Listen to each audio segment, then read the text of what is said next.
خلاص داخل كده على مينا سفاجة. مينا هناك اهي.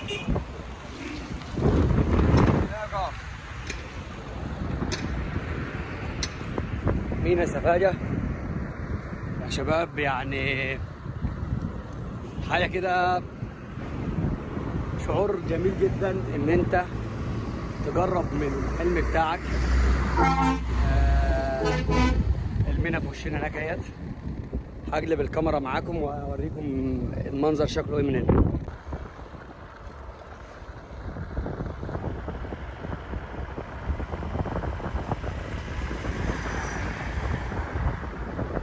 عند البوابات تمام مينا سفاجة. وده احنا هنروح عند المينا بتاعة العربيات الملاك، لان دي بتاعة النقل والناس اللي بتمشي على رجلها.